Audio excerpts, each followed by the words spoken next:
muchas gracias por venir. Vamos a empezar. Simplemente Mariano de Paco no puede venir, el director del festival, porque ha sido padre y eso es una noticia excelente y estamos muy contentos. Y no va a estar aquí, pero yo simplemente soy Antonio León Sotelo y solo, unas palabritas para daros las gracias a Amaranta por la organización del encuentro, a todas las participantes y los participantes, porque, en fin, sois muy generosas y estamos muy contentos de hacer esta actividad que creemos que es muy interesante y que además, como sabéis, grabamos y colgaremos en la página web del festival y ese documento permanecerá, entonces creemos que va a ser interesante y que, bueno, en fin, que vamos a escuchar cosas que nos van a resultar provechosas y experiencias que siempre van a ser de interés para todos. Os presento a Ana Casas de la Universidad de Alcalá, que como sabéis también colabora en el encuentro y, en fin, lo que quieras. Pues muchísimas gracias, buenos días a todos y a todas. Como subdirectora del Departamento de Filología, Comunicación y Documentación, quisiera también, como Antonio, daros la bienvenida. Es un honor para nosotros poder colaborar, aunque sea modestamente, en estas jornadas y en el marco de un festival tan importante para Alcalá de Henares como es el Festival Iberoamericano del Siglo de Oro. En nuestro departamento nos sentimos muy identificadas con los clásicos de Alcalá por todo lo que estos significan para esta ciudad y también para nuestra universidad, que, como sabéis, es una universidad de las letras conocida en el mundo gracias a Antonio de Nebrija, Ignacio de Loyola, Mateo Alemán, Juan de la Cruz, Lope de Vega, Francisco de Quevedo, Tirso de Molina, entre muchos otros.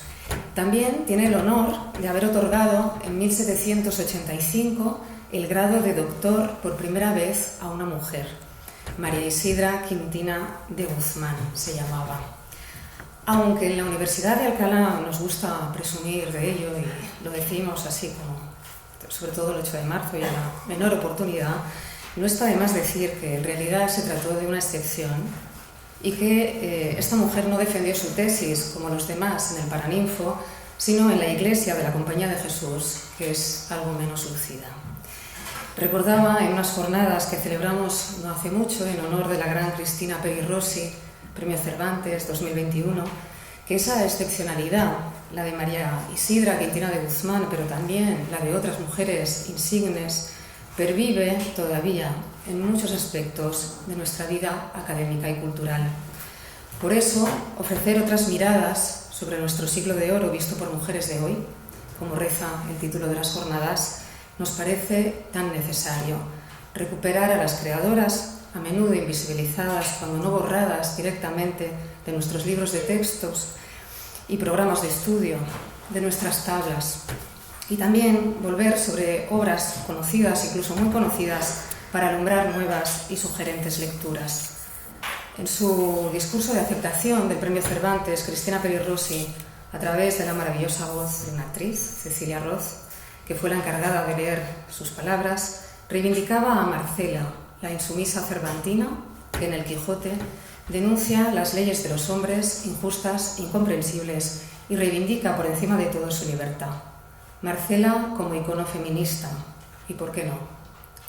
Todas las generaciones viven, al menos, un acontecimiento histórico de gran trascendencia, la cuarta ola feminista, el Me Too y las movilizaciones del colectivo LGTBI están impregnando para bien todos los aspectos de la vida social, académica y cultural. Que la relevancia de nuestras creadoras y las que están hoy aquí son buena prueba de ello, sea algo incuestionable, y que nuestros clásicos puedan ser leídos desde otros lugares nos parece algo esencial. Son conquistas que nos llenan de alegría y que, a pesar de las resistencias de algunos, esperamos hayan venido para quedarse y vayan siempre a más. Quiero acabar estas breves palabras dando las gracias a Mariano de Paco Serrano, director del Festival Iberoamericano del Siglo de Oro de la Comunidad de Madrid, que no puede acompañarnos, y a Antonio León Sotelo, por el inmenso trabajo que están llevando a cabo Amaranta Osorio, que nos propuso estar hoy aquí y que ha permitido que la Universidad de Alcalá pueda estar representada, a los compañeros que se han involucrado en esta actividad y muy especialmente a las creadoras y especialistas en teatro y siglo de oro por compartir sus reflexiones e ideas con todas nosotras, con todos nosotros. Muchas gracias y de nuevo bienvenidos, bienvenidas.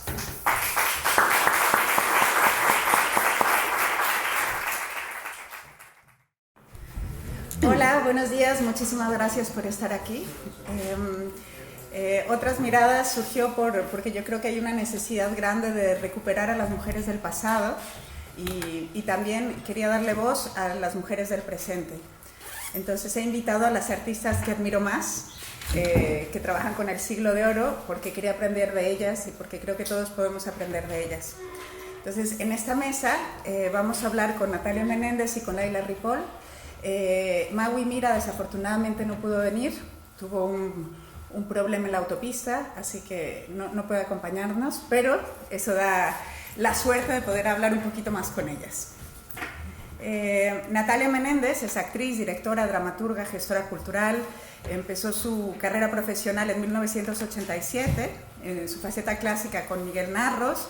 Es una directora que ha realizado más de una treintena de direcciones en teatro, música, zarzuela, ópera de cámara, tanto en España como en América.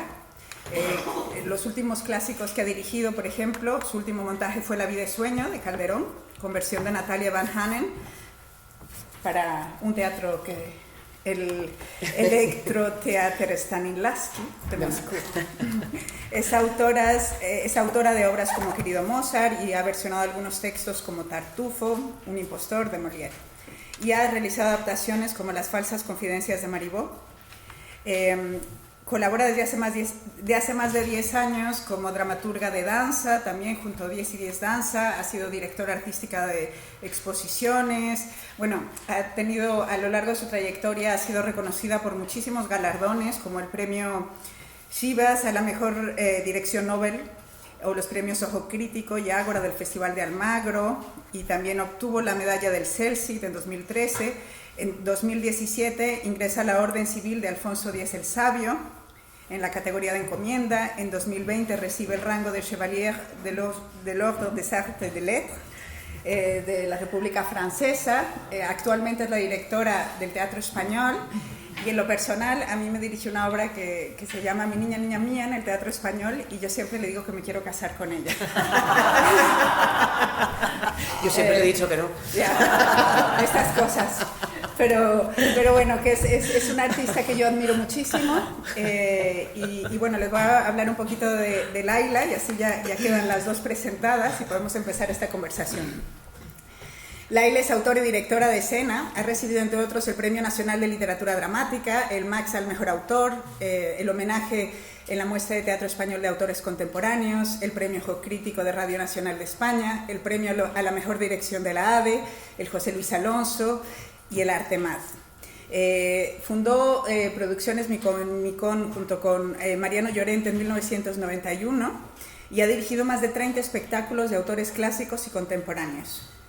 Ha publicado y estrenado muchísimos textos, es Premio Nacional, también ha escrito radioteatros, su obra ha sido traducida al árabe, al francés, al húngaro, a un montón de idiomas. En la actualidad es directora artística del Fernán Gómez y a mí es una autora que me fascina y también me gusta mucho como directora. La admiro un montón, seguramente ustedes vieron Tea Rooms, si no lo han visto, va a estar otra vez afortunadamente en el Teatro Fernán Gómez, así que si pueden vayan. Y nada, bienvenidas a las dos, es un honor estar junto a ustedes y gracias por hacer hueco en sus apretadísimas agendas por estar aquí.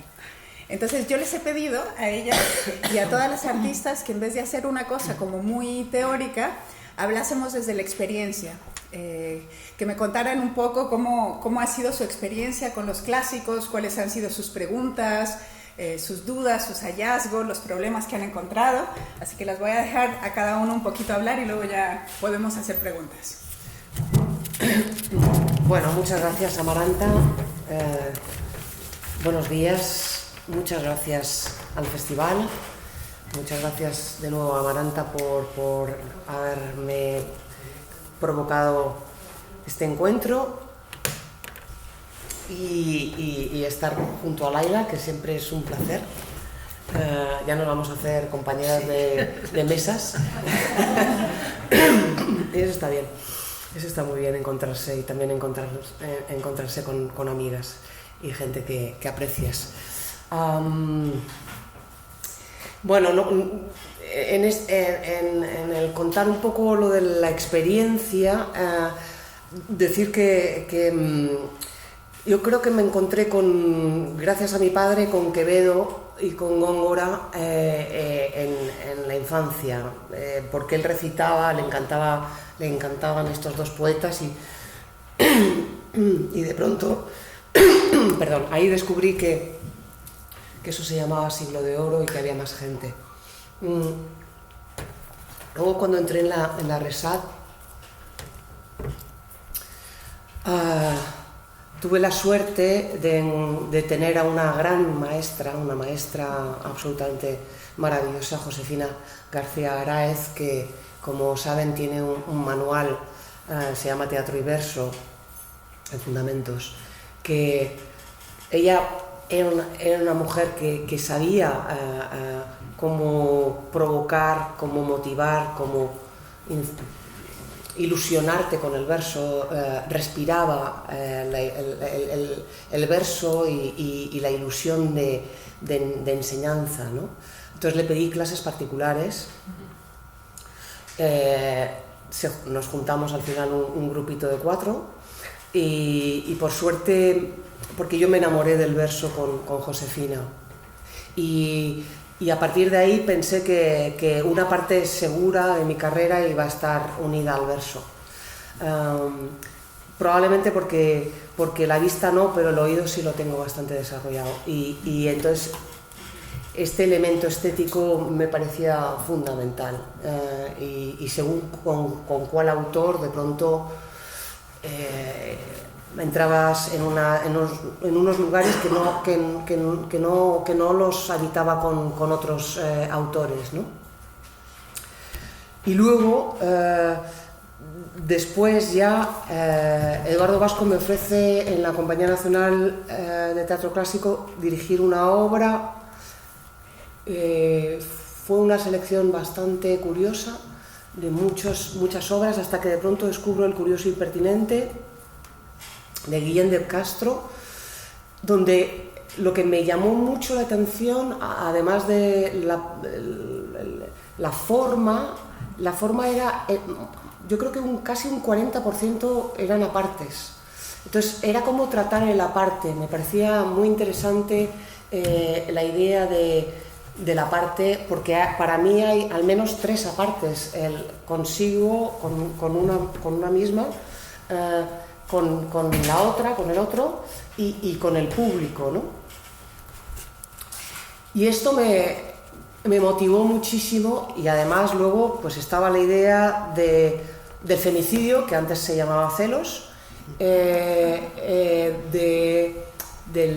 abuso de poder, de cómo Guillén de Castro conocía a la mujer, porque realmente el viaje que hace de la protagonista es sorprendente. Es un viaje que conoce muy bien la mentalidad femenina y me permitía mucho juego, ¿no? A partir de ese momento, claro, entras en la Compañía Nacional, que yo había entrado ya como actriz, en El desdén con El desdén, y con Narros había hecho La discreta enamorada. Hablo del Siglo de Oro, ¿no?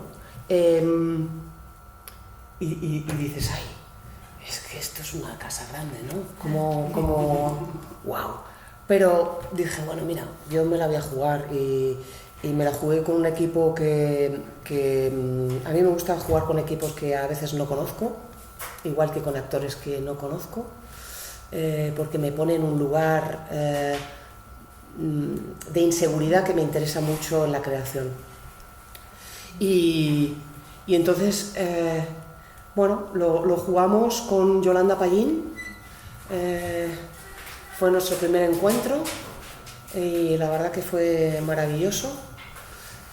Decirle pues lo que en el trabajo ella supongo que desarrollará algo más, pero en lo que me toca, yo le dije, vamos al grano, vamos a la esencia, vamos este no es un momento, no somos público del Siglo de Oro, por lo tanto no vamos a respetar esas repeticiones, reiteraciones para para la gente que no se ha enterado porque está persiguiendo un perro o ligando con alguien o no sé qué, ¿no? Entonces, vayamos al grano y quitemos las cosas que no nos interesan. Y luego ella hizo una versión, una adaptación bastante más interesante, ¿no?, de lo que estoy diciendo yo. Un poco para seguir en ese bueno, me interesa y me sigue interesando ese tema de la amistad y el amor, ¿no? Me parece que siempre me ha llamado mucho la atención y de hecho cuando Amaranta me pidió que eligiera algo para leer después, he vuelto a esa idea de la amistad y el amor. Bueno, después dirijo el Festival de Almagro y no voy a hablar como gestora, sino como una persona que como soy, que soy esponja y que descubro muchísimas puntos de vista, obras, me hace replantearme cuestiones como por qué Tirso de Molina es uno de los 3 supuestos magníficos y apenas conocido y apenas situado en la escena. Entonces me meto ahí en Tirso perdón, y eso me motivó más, si cabe, me enamoró más. Cuanto más conoces el Siglo de Oro, más te enamora. Y además hay algo que a mí cuanto más lo conozco, más me sorprende, porque a veces se han dicho cosas, se ha maltratado mucho al Siglo de Oro. Cuanto que estaban como comprados por el rey, por no sé cuántos, pero a mí me parecen súper atrevidos, muy atrevidos. De hecho, sorprendentemente atrevidos para esta época. Una época tan convulsa como también lo fue la barroca, y donde los autores han sido muy atrevidos. No voy a comparar con el 21, pero estaría bien. Luego en la zarzuela me ofrecen dirigir una zarzuela y digo, pues a ver qué. Y de pronto anda la villana. La villana es Peribáñez. Pues es así que vamos a volver a hablar del abuso, de poder, del maltrato. Entonces es tener la suerte de poder decir las cosas que tú quieres decir, que puede ser cantado, que puede ser en verso, que puede ser más bello, tal vez, porque no descuidaban la belleza. Entonces eso también me interesa mucho. Ahí de pronto también me interesaba mucho tratar el expresionismo, la idea de la fisicidad, que luego desarrollaré un poco más adelante, ¿no? Luego el vergonzoso en Palacio, otra vez Yolanda Payín, y ahí abrimos, después de la pandemia, la Compañía Nacional de Teatro Clásico. Fue una etapa complicada, ¿no?, el poder ensayar en ese julio caluroso con las mascarillas. Era el principio de la pandemia, en verso, digo en verso porque actuar en verso significa respirar más ancho, ¿no? Y entonces para los actores es más complejo, es un challenge, es una apuesta, ¿no? Que requiere es como un entrenamiento más duro, más complejo, yo creo, no solo en lo emocional, porque hay que estirar ciertas partes y luego hay otras que hay que cortarlas de cuajo.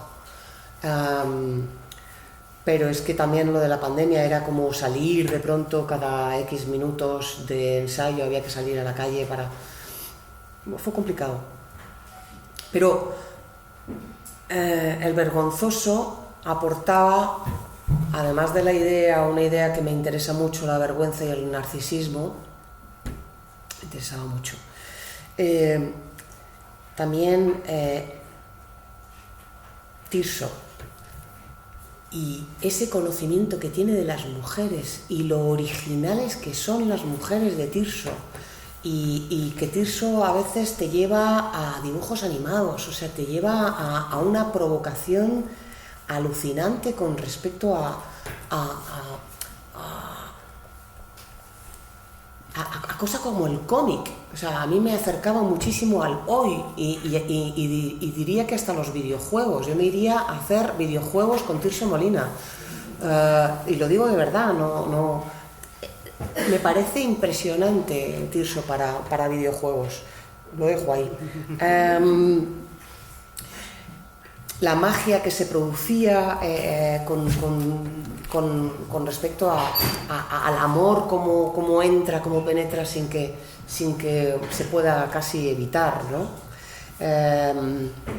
Y luego, bueno, ahí también fue una jugada de decir, bueno, una estética de un árbol ahí plantado que se va girando, de puertas giratorias, es decir, de romper con la idea del siglo de oro, que no es roto yo, pero... Ainhoa me estoy.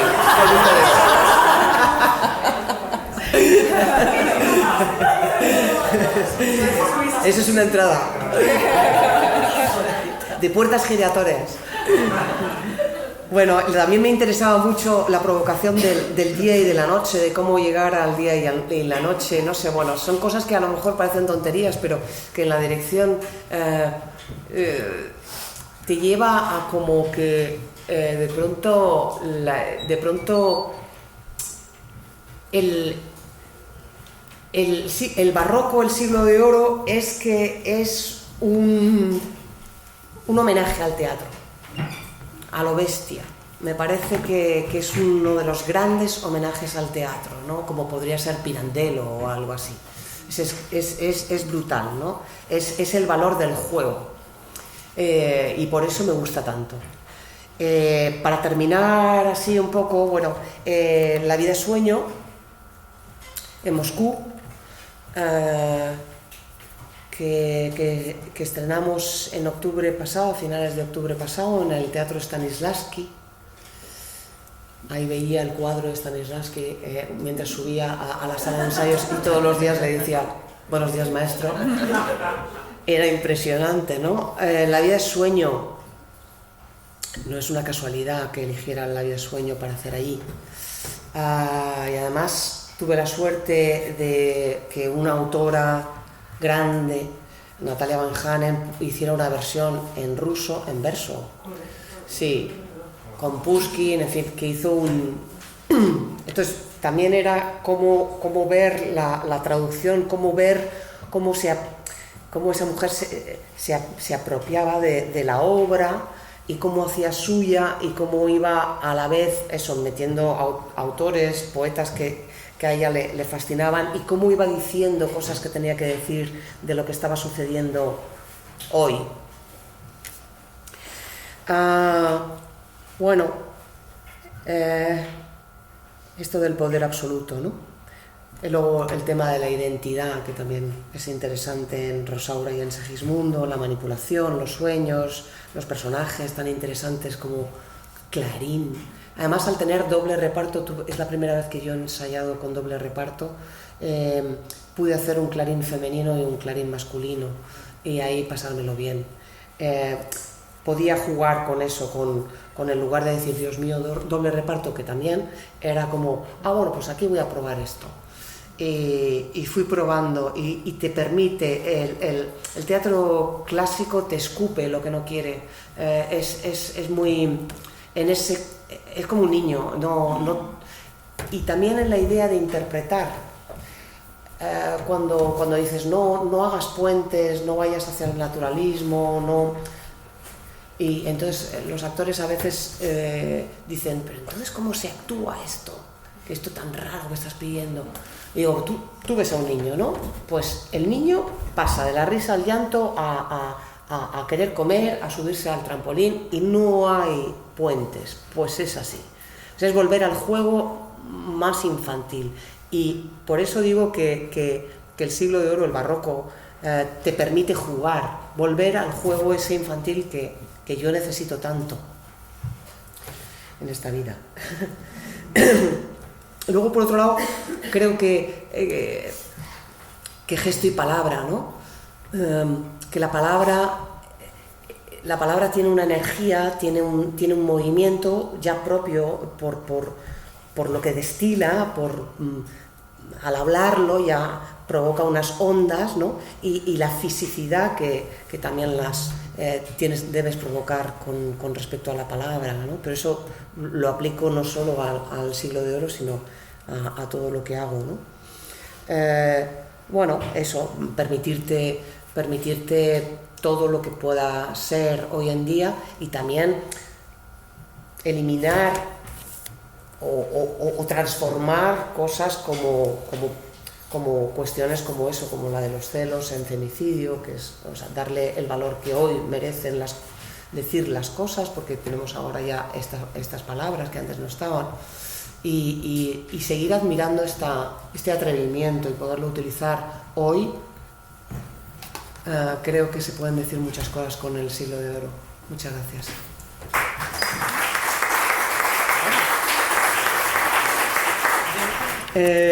Bueno, he elegido la traición en la amistad de María de Zayas. Claro, yo estaba con varias cosas que me gustaban Hay una que es un poco retorcida, ya sabéis que tampoco, pero que me gusta mucho. Esta vez no es Ainhoa, hay una es más conocida, no sé si irme a la conocida o irme a la retorcida. Bueno, vamos a ver si me sale, porque a veces no siempre estás en ello. A ver.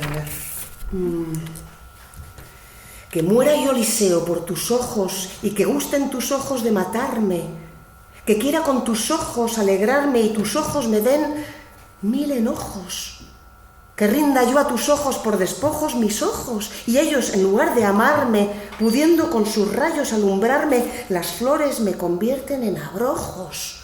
Que me maten tus ojos con desdenes, con rigores, con celos, con tibieza, cuando mis ojos por tus ojos mueren.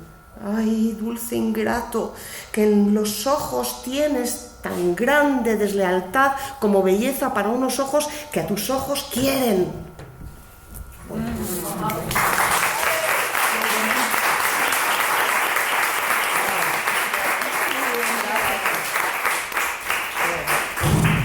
Bueno, muchísimas gracias, Amaranta, muchas gracias y sobre todo, bueno, una emoción grande por estar acompañada de personas a las que admiro mucho. ¿Y esto suena? No, esto murió, no. Y eso, con las que hemos coincidido en muchas y espero que coincidamos en muchas más y me siento francamente honrada de estar en tan buena compañía. Bueno, empiezo con un vuelco al corazón y es que lo primero que tengo aquí a punto es Josefina García Araiz. Curiosamente es por lo que ha empezado Natalia, ¿no? Y eso demuestra lo importante que ha sido esta mujer en la formación de tantas y tantas generaciones que salimos de la Resa. Para mí, la relación con Josefina es de las cosas más importantes que me ha sucedido en mi vida. Josefina, esto está regular. Josefina a mí me abrió un mundo.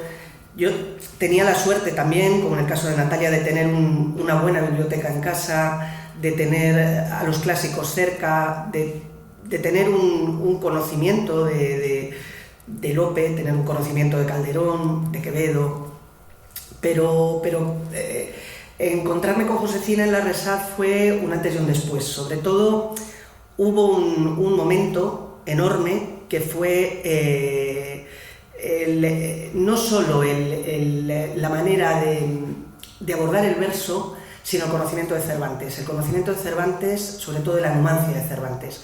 Eso a mí me abrió la cabeza, me dio la vuelta Me tiré medio curso haciendo un trabajo sobre la Numancia, investigando, y se me quedó para siempre, de tal manera que el primer texto que yo escribí en el año 96 fue un texto a partir de la Numancia de Cervantes. Y bueno, y pasando por una serie de experiencias que ahora llegaré, porque no quiero saltarme el guión, porque si no me desordeno en torno a quien me siga, y que tuvieron mucho que ver. Josefina era la facilidad, era la pasión, era la belleza, era la pedagogía, era el amor por lo que contaba. Entonces ese amor se nos comunicó a nosotros de tal manera que se nos quedó dentro para siempre. Yo tuve la suerte de repetir con ella en otras 2 ocasiones. La primera vez que repetí fue en el montaje de cuarto que se hacía en La Resada en esa época, que fue El infamador de Juan de la Cueva, y Josefina llevaba el tratamiento del verso. Estuvimos trabajando mucho verso con ella. Fue un montaje que dirigía Narros, que al final no llegó a su fin, pero lo que fue todo el proceso, pues como dice aquel, que nos quiten lo bailado, porque sobre todo el trabajo con Josefina fue enorme. Y luego volví a coincidir con Josefina en la escuela que había en la Compañía Nacional de Teatro Clásico. Yo formé parte de la última promoción de esa escuela, lo que ahora se llama La Joven, que en aquella época pues era la Escuela de Clásico, y ahí también volví a coincidir con Josefina, y a partir de ahí ya se generó un vínculo. Josefina en todos los estrenos que hicimos con mi Comic Con estaba la primera. A Josefina íbamos a merendar a su casa, a ver libros, a estar con ella, no dábamos un paso sin consultarle, y se convirtió en alguien imprescindible en mi vida. En la Escuela del Clásico también tuve la fortuna de coincidir con otra mujer que fue definitiva, que es María Jesús Valdés. Y María Jesús, desde el punto de vista desde el punto de vista de la actuación, desde el punto de vista de la interpretación, aparte no era casual que Josefina y María Jesús fueran íntimas amigas y fueran cogidas del bracete a todos los estrenos, y fue también una manera de ver los clásicos, de ver la vida, de ver el teatro, que a mí me marcó, ¿no? Era, con toda la edad que tenía y habiendo estado apartada de la escena como había estado tantos años, sin embargo la veías cuando empezaba a dar clase, lo primero que hacía era descalzarse, y se hacía unos agujeros en las medias tremendos, porque claro, ya se subía al escenario, se quitaban los zapatos y se hacía unos carrerones tremendos, y la veías como una niña pequeña, ¿no? Es muy bonito, ¿no? Lo que dice Natalia del juego del niño, porque eso es de alguna manera lo que me voy a echar un poco para atrás, porque igual el problema es que está muy tenso el cable. La veías como una niña chica, descalza, jugando con nosotros, y era una manera de entender el teatro, de entender la vida, de entender el oficio, que yo la tengo ya metida dentro, y ya no hay quien me la saque, y creo que con la edad que tengo ya menos. Como resultado de esta experiencia, como resultado de esta, voy a echarlo más para allá, a ver si, no sé, igual está ahora, sí. Como resultado de esta... Hola. ¿Quién es el técnico de la sala? Que venga el técnico, que se va a enterar. Yo me quedo aquí cogiendo el micrófono. Es que vas a estar fatal ahí, ¿no? Sí. Importa. Bueno, como resultado de esta... Ni así. Ni así. A ver, nada. A ver. Tengo gafe. Como resultado de esta experiencia en la Escuela de Clásico y con El infamador y con Josefina, cuando acabó aquello, que eran solo 6 meses, tuvo como resultado la puesta en escena de un Calderón, del Jardín de Falerina. Me estoy poniendo a atacar. Sí. Hola. A ver, espera, yo igual desde aquí. No. A ver, espera, vamos a hacerlo a lo bestia. A ver, ahora. Ahora sí. Como resultado, pues no. Alguien que nos eche una mano, por favor. Perdón. Tenemos un equipo, pero tardamos un cuarto de hora en desmontarlo. El vídeo graba, entonces si no te importa, habla sin micro, que te va a ser más vale, cómodo. sí, vale, Lo si es con dejamos el, aquí vale, para que lo pilles, perfecto, ¿vale? pues estupendo, muchas Porque gracias. se la oye, ¿verdad? Sí. Si no tiro más y ya está. Vale, Vale, y- pues mejor y no ahora va a tocarlo. funcionar, ya verás. Seguro. Es que me tienen miedo. Bueno, pues como resultado de esta experiencia en el clásico, el final del taller, del curso, fue la representación del Jardín de Falerina de Calderón. Yo ya había hecho la cortesía de España de Lope como montaje de fin de curso en la escuela, porque también tuve la suerte de tener como profesor a Juanjo Granda en los 3 años de Resal, y Juanjo era un enamorado de los clásicos, y hicimos como montaje de fin de curso la cortesía de España, con escenografía además de Nieva, que fue maravilloso poder ayudar a Nieva en la construcción de aquella escenografía con lo mínimo, porque era una época que, bueno, las compañeras que estaban en esa época en la escuela lo recordarán, una época muy precaria, donde se intentaba hacer lo máximo con lo mínimo, y yo creo que eso también nos vino muy bien, porque nos hizo ser capaces de funcionar con lo que sea, o sea, éramos capaces de solucionar cualquier cosa, y ayudar a Nieva en aquella construcción, ver cómo era capaz, a partir de una pintura de Monet, hacer un espacio como el que hizo, con 3 telas, una regadera llena de pintura y 2 bastidores, pues fue... Y según lo estoy contando me doy cuenta de que es muy difícil para mí separar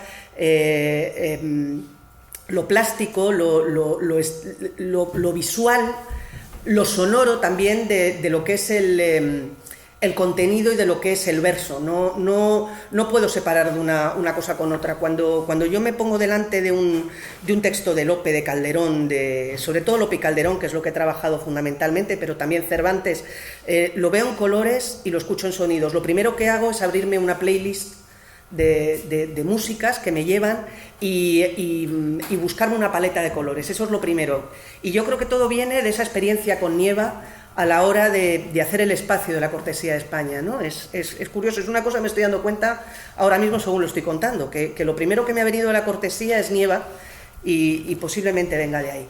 Entonces, en este montaje del clásico se hizo el Jardín de la Falerina, que lo dirigió Guillermo Heras, y también fue un descubrimiento, no fue un montaje del que saliéramos muy contentos nadie. Primero el propio Guillermo, fue complicado aquello, muy complicado de llevar a cabo, pero sí fue una experiencia muy bonita por ver otro lugar de donde llegar al texto de Calderón.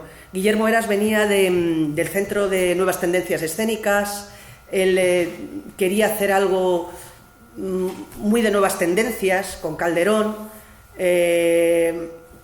Entonces nos hizo investigar mucho en determinadas cosas, en lo que se estaba haciendo en ese momento en el resto del mundo con los clásicos,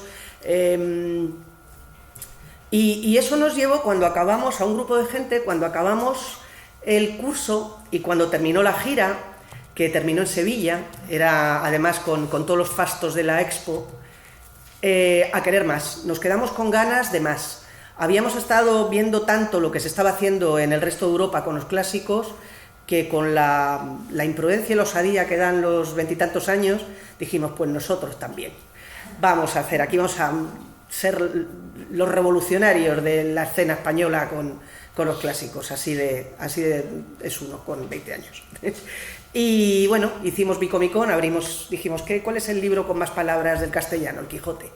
Hicimos así, pusimos el dedo y salió ¿qué? Y dijimos, pues llamarse ¿qué? ¿Cómo que no? Así que lo volvimos a abrir y ya sí, salió Bicomicón, y dijimos, bueno, esto es imposible un nombre más bonito para una compañía. Vaya para 30 años, o sea que, bueno, y la idea de Bicomicón fue precisamente el abordar los clásicos desde un punto de vista más contemporáneo. Era una época en la que constantemente nos preguntaban que por qué una gente con 20 y tantos años se metía a hacer clásicos. Ahora es algo que no se le ocurre preguntar a nadie, es que es normal, ¿no? Pero en aquella época, curiosamente, les llamaba muchísimo la atención que gente joven quisiéramos hacer clásicos. Lo primero que montamos fue Los Melindres de Belisa, que la versión y la dirección fue de Susana Cantero. Y inmediatamente después ya llegó El Acero de Madrid y ahí ya, bueno, ahí ya yo ya no me sentía cómoda como actriz, no, había algo ahí que no sabía lo que era. Además yo llevaba haciendo las escenografías de todo lo que podía desde que estaba en la escuela. La escenografía y el vestuario de Los Melindres lo había hecho yo. Y bueno, por una serie de circunstancias, íbamos a haber hecho un Shakespeare que iba a haber dirigido Arnold Taraborelli, pero Arnold se puso malito, entonces no pudo, y bueno, pues decidimos hacer El Acero de Madrid. Y José Luis Patiño, socio mío, me dijo, ¿por qué no lo diriges tú? Y yo me asusté, pero dije, bueno, venga, vamos, ¿quién dijo miedo? Y hice la versión, fue mi primera versión de un clásico y mi primera dirección. Y bueno, después llegó después del Acero de Madrid vino El Bastardo Mudarra, en una versión muy rara que queríamos hacer muy contemporánea, que se llamó Mudarra Secas. Luego vino La Dama Boba, Los cabellos de Absalón de Calderón, un espectáculo sobre entremeses que se llamó Jocoserias, 3 versiones de Fuenteovejuna, una de ellas con triple reparto, no doble, que eso creo que no lo voy a volver a hacer nunca en la vida, que fue en una escuela, pero bueno, yo contabilizo los trabajos de escuela como los que no son de escuela, porque son casi más complicados muchas veces, ¿no? Y en el año 96 nos llaman del Ministerio de Cultura para encargarnos una serie de talleres sobre teatro clásico español en El Salvador y en Honduras. Y bueno, nos vamos para allá 3 meses, un mes de taller en El Salvador, otro mes de taller en Tegucigalpa y por medio una gira con El Bastardo Mudarra y con un texto de Sanchis desde Panamá hasta Guatemala, pues carretera panamericana, camión, tráiler y todos para allá, para arriba y para abajo. Esa experiencia, bueno, a mí me cambia la vida como un calcetín, o sea, a mí me da la vuelta. Esos 3 meses fueron más intensos que no sé, que todo lo que vino después. Porque fue descubrir varias cosas. Fue descubrir, por un lado, la vigencia que tienen estos textos en otros contextos que no son la sociedad, no era la sociedad española del año 96. Cuando, por ejemplo, tú planteabas en el taller el monólogo de la hija del alcalde de Zalamea contándole a su padre la violación, de pronto había 3 chicas que se te ponían a llorar y te decían, es que a mí me ha pasado lo mismo, es que a mí me violaron los militares y yo le tuve que contar a mi padre cómo me habían violado. Y decían, madre mía. Cuando empezabas a trabajar con Teovejuna, te llegaban de La Ceiba a contarte que a ellos les pasaba exactamente lo mismo, solo que en vez de ser un comendador eran unos señores del American Fruit Company que venían, unos gringos, que tal. El último día, que nos volvíamos ya para España al día siguiente, hacíamos una muestra y había un chaval encantador que hacía unas escenas del Caballero de Olmedo. Y el niño, digo niño porque tenía 17 años, era una criatura y no vino ese día. Y llegó otro amigo a decirnos, mira, no recuerdo el nombre, hasta hace poco lo recordaba, pero ya no me acuerdo. No puede venir porque está buscando a su hermana. Dice, sí, es que la hermana ha llevado a los sobrinos, a los hijos de ella, al mar y los ha ahogado. Pero además lo contaban así, como el que dice, no, es que no viene, pues está constipado. Es que es así, es que ese continente es así de bestia. Y entonces él está buscando a la hermana para matarla. Y claro, te quedas estupefacto, porque claro, es que con esa naturalidad, además con lo que lo decían, y eso que ya llevábamos 3 meses, casi 4 meses allí, que habíamos visto ya de todo, pero aún así todo te impresionaba, ¿no? Resulta que a estos chicos, a la hermana y a él, estaban muy traumatizados porque a los padres los militares les habían hecho leña. Y decíamos, ¿cómo que les han hecho leña? Y dice, sí, que les cortaron a trocitos a los padres, ¿no? Entonces, claro, bueno, esto era lo normal, como que era normal que de pronto te invitaran otro alumno a su casa porque su mujer acababa de dar a luz, la mujer tenía 15 años y estaba en la habitación con el niño recién nacido, nos invitaron a comer, el resto de la familia de pie, Y claro, te dabas cuenta que es que la única comida que tenían es la que nos estaban dando a nosotros, ¿no? Con lo cual te comías aquello que no dejabas ni una miga, porque es que nos te estaban dando lo mejor que te podían dar. Bueno, todo esto lo cuento porque se nos ofreció en un festival que se hacía en Suchitoto. Suchitoto es una ciudad de El Salvador, sí, una población relativamente importante de El Salvador, que estaba completamente en ruinas, no tanto por los terremotos, que también, sino porque no había podido ser reconstruida todavía tras la guerra de El Salvador fue larguísima, y en una antigua casa colonial hermosísima de la que quedaban ruinas, habían puesto un tablado y se hacía un festival, y aquello lo llevaba un señor que era hasta el momento había sido el único director de cine que había existido en El Salvador, que había hecho un par de cortos, un hombre que tenía ya una edad, y entonces era muy activo, entonces todo el que pasaba cerca de El Salvador le liaba para que fueran a participar sacaba dinero en las embajadas de los consulados, etc. Total, que nos lió para hacer algo. El problema es que nosotros en ese momento, el resto de la compañía no estaba allí. Entonces los 4 que estábamos dando el taller, que éramos Santiago Nogales, José Luis Patiño, Mariano Llorente y yo, dijimos, bueno, vamos a hacer una especie de recital de poesía del Siglo de Oro. Entonces hicimos una cosa que se llamaba Ande yo caliente, de amor y humor en el Siglo de Oro, en el que, bueno, pues hacíamos desde el alfabeto de Peribáñez hasta, bueno, un montón de cosas. Y una de las escenas que pensamos que era muy oportuna era la escena de Numancia, en el que la madre lleva a los hijos muertos de hambre a matarlos, a inmolarlos, para que cuando entren los romanos no les pueden hacer esclavos y demás, y sobre todo para evitarles el hambre que están pasando.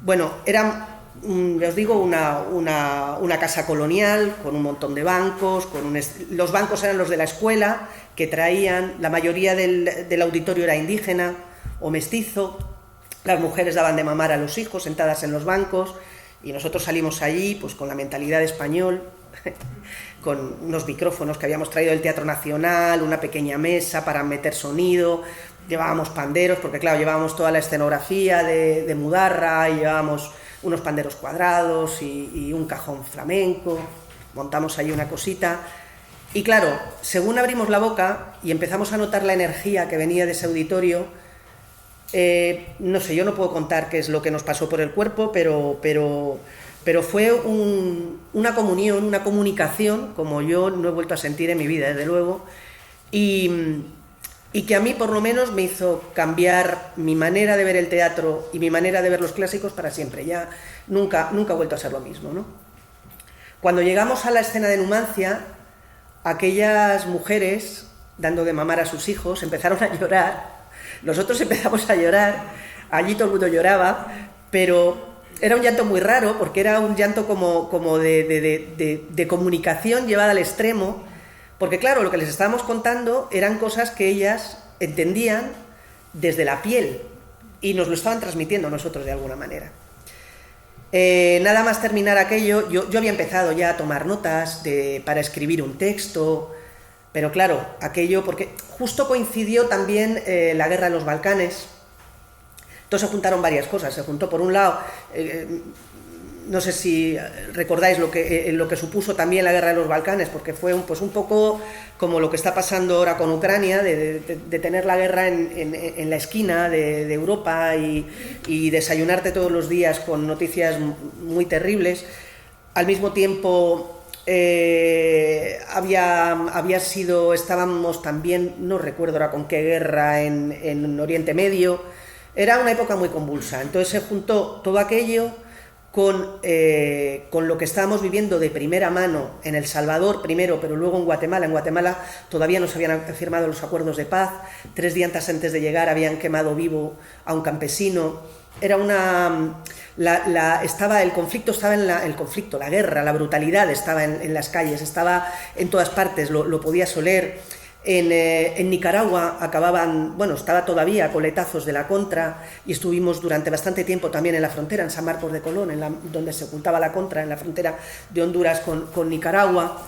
Entonces, a mí aquello también me despertó un poco los recuerdos de mi abuela, contándome cosas de la guerra en Madrid, una, y la otra en Alicante, pues también con esa misma pachorra con la que te contaban los militares hicieron leña a su familia o se ha ido a ahogar a la sobrina, pues mi abuela me contaba el bombardeo de Alicante y bueno, nosotros allí estábamos y por la calle Calderón, como era en cuesta, bajaba la sangre como si fuera un río y luego bajaban los camiones con piernas cortadas y mi abuela y yo mientras tomaba la galleta María con el colacao. Entonces, de pronto te das cuenta que, por lo menos la gente de mi generación, o algunas personas de mi generación, teníamos una familiaridad con el horror que está por ahí metido en algún lado, porque, bueno, tenemos una cicatriz muy gorda con la guerra, tenemos ahí algo, una fractura enorme con la guerra y con la posguerra y con la represión, que estaba ahí. Entonces, de pronto, con el estar viviendo una guerra civil de primera mano, como era la salvadoreña, o como era la guatemalteca, o como podría ser en Nicaragua, hace que se destape una cazuela y salgan todos los vapores que tú tienes ahí dentro. Con lo cual nació La ciudad sitiada, que fue el primer texto que yo escribí, que no deja de ser una reinterpretación de la Numancia de Cervantes, que en aquella circunstancia, como fue aquella lectura, representación, encuentro en Suchitoto, en el Festival de Suchitoto, de pronto cobró un poder, una vigencia, una viveza, estaba palpitando, ¿no? La Numancia de Cervantes palpitaba y de pronto estaba todo, ¿no? Estaba Josefina García Araez, estaba aquel primero de la Resar que yo me pasé obsesionada con Numancia, Suchitoto, la guerra, mis abuelas, y de pronto, pumba, nació La ciudad sitiada. Entonces, eso a mí me sirvió para empezar a escribir, porque lo presenté a un concurso sin mucha fe y curiosamente me dieron el premio, el Caja España, que en aquel entonces era 1.000.000 de pesetas, que era una pasta, en el año 99, y sobre todo lo que me dio fue una confianza a la hora de seguir escribiendo impresionante, y el encontrar un filón, ¿no? El encontrar siempre el cañamazo del clásico por debajo, ¿no? El mito subyacente, ¿no? Lo que está siempre ahí, que si tiras de ello, ¡pim!, empiezas a juntar cabitos y hacer el macramé y hacer el bordado y te sale la obra original, pero siempre me doy cuenta que por debajo están los clásicos, ¿no? De alguna manera. Bueno, el regreso a España fue muy traumático, pero bueno, acometimos La dama boba, que fue cambiar. Ya hay un antes y un después en mi Comic Con de eso, y luego llevamos a escena La ciudad sitiada y tuvimos la oportunidad de volver a América con el montaje ya hecho, volver a El Salvador, volver a Nicaragua, fuimos a Colombia, fuimos al Festival de Manizales, fuimos a Venezuela, y fue como reencontrarse, ¿no? La ida y la vuelta del texto. Es un texto que se ha representado muchísimo por todo el mundo y se ha traducido mucho, y es curioso, ¿no? Como de pronto esa relectura de Numancia, bueno, pues tiene ese vuelo. No sé si me estoy pasando ya de tiempo. ¿Me estoy pasando de tiempo? Todavía puedes un poquito. Un poquito. Bueno, el otro día, preparando una ponencia en Málaga, para el Festival de Teatro Clásico de Málaga, me puse a trastear, a ver qué podía hablar, y me encuentro con que en 1580 es la primera pandemia de gripe de la que tenemos conocimiento, y estuvieron los corrales que se acababan de abrir, que estábamos tan contentos con que había un sitio por fin donde se podía hacer la representación y demás, se cierran 20 años, ¿no? 20 años por la pandemia, por un lado, pero también por los sucesivos lutos de las personas de la familia real que van cayendo como moscas por la gripe. Curiosamente, esta época, ¿no?, de pandemia y demás coincide con el siglo de oro, ni más ni menos, ¿no? Coincide con el momento de mayor brillo, de mayor esplendor, de mayor creatividad del teatro en nuestro país, ¿no? ¿Por qué saco esto? Porque, bueno, venimos de una época muy, muy dura, de una época muy, muy fea, muy siniestra, muy yo creo que conforme va pasando el tiempo nos vamos a ir dando cuenta de lo triste, esa es la palabra, sí, triste que ha sido estos 2 últimos años. Pero no sé, yo tengo fe, ¿no? Tengo fe mirando atrás que suceda algo parecido, ¿no? Que suceda algo parecido en el sentido de esa explosión de creatividad, de esa explosión de los corrales, de los teatros. No parece que ahora mismo estemos en esas, pero bueno, yo tengo mucha fe, sinceramente, por echar un vistazo atrás a la historia y ver que el teatro es un enfermo crónico desde hace más de 2000 años, pero que ahí sigue, ¿no? Que no lo tumba nadie, ni lo tumbó la radio, ni la tele, ni Netflix, y que de esta seguramente va a salir más fuerte. Bueno, me dejo muchas cosas que tengo aquí apuntadas, pero bueno, simplemente sí decir que vuelvo a los clásicos ahora, que desde el Fernán Gómez tenía claro que si podía quería hacer un clásico, porque es en lo que me he formado y es con lo que he aprendido, y voy a hacer Mañanas de abril y mayo de Calderón, con versión de Carolina África, y me meto en un Calderón, que es al que menos trabajado tengo, porque yo tengo una historia de amor muy fuerte con Lope de Vega, y tengo, por otro lado, tengo mala conciencia, porque me da la sensación de que tengo un rollo ahí como de superstición, de decir, le estoy fallando a Lope, Dios mío. Y Lope es un amante muy celoso y muy tremendo. Sí, qué rollo tenemos con Lope, sí que tendría.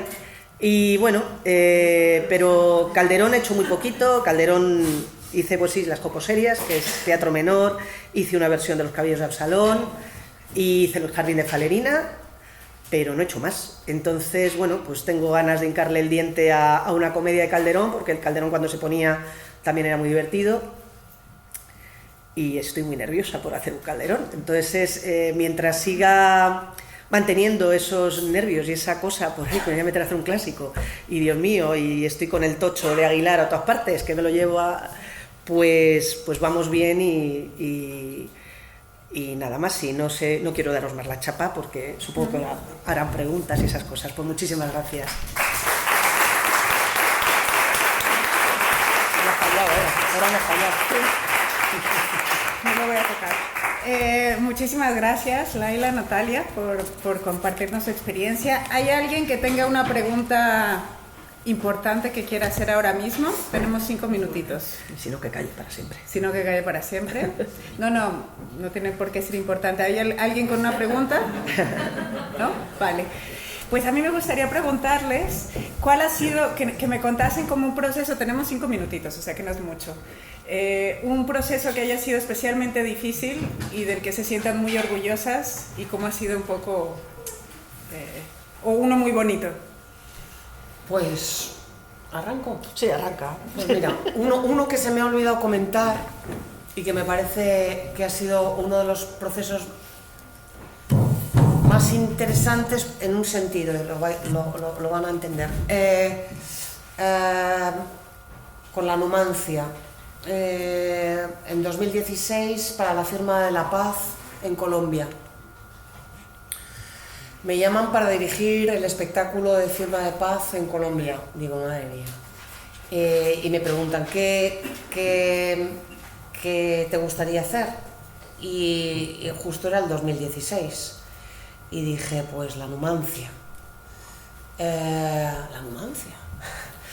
Pues sí, bueno, por lo menos, sí, una versión sobre la Numancia, y luego podríamos unir poetas colombianos, y bueno, pues para poder escuchar poetas colombianos y poder elegir poetas colombianos,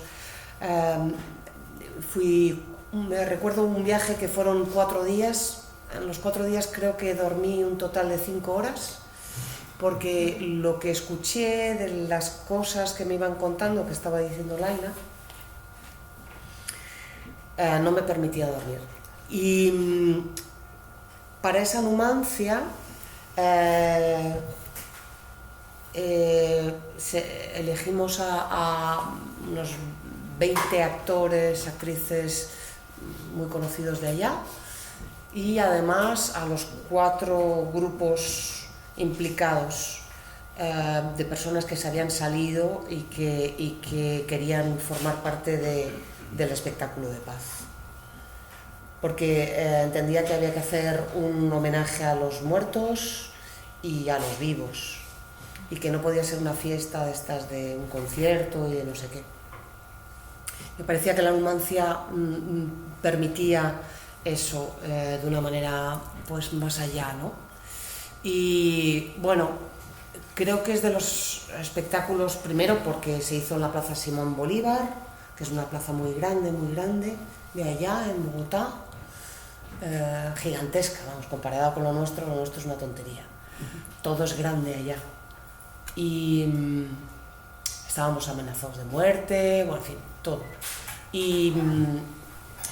Pero lo que imperó ahí fue Cervantes. Y cómo la gente, el público, entendía Cervantes al aire libre, en un macro, con pantallas, tal. Fue espectacular, ¿no? Fue espectacular. Yo también soy un amante de Cervantes, grande, y ahí fue de las cosas más impresionantes que he hecho en mi vida. Gracias. Pues bonito, muchos, pero difícil. Posiblemente la primera vez que yo trabajé en la Compañía Nacional de Teatro Clásico, que fue haciendo Del Rey Abajo Ninguno, en el año 2007. Bonito también por lo que sucedió después, y es que me encontré con un elenco en el que no se hablaba, la mitad del elenco con la otra mitad, pero es que y en escena no se miraban porque no se hablaban, era una cosa terrible. El primer día de lectura fue, vamos, Marcos León, que llevaba toda la parte se va a encargar, porque íbamos a hacer una cosa muy antropológica, un Rojas Zorrilla muy antropológico, muy García del Castañar, con una capa parda de no sé qué, y el asesor de tradiciones, de arte y tradiciones populares era Marcos León, y acabó subido a una mesa cantando a ver si conseguía que aquella gente se relajara un poco, porque era horrible. Bueno, lo bonito, eso fue lo horrible. Los primeros días fue espantoso porque no se miraban en escena, o sea, bueno, fue terrible. Y lo bonito fue que aquello acabó en bien y supongo que cuando acabó el montaje acabarían otra vez sin hablarse, pero por lo menos durante el tiempo que duró aquello fue muy hermoso a nivel humano. Y eso es lo más difícil y también lo bonito, ¿no? de llevar para adelante el asunto y conseguir que la gente se hablara y se soportaran por lo menos el tiempo que duró el espectáculo. Gracias. Y ya para terminar, en una frase, si tuvieran que dar un consejo a alguien que está empezando a hacer los clásicos, ¿cuál sería? Pues no lo pienses, hazlo. Sí, no tengas vergüenza. y mátalos. Muchas en el mejor gracias. sentido, sí. Mil gracias.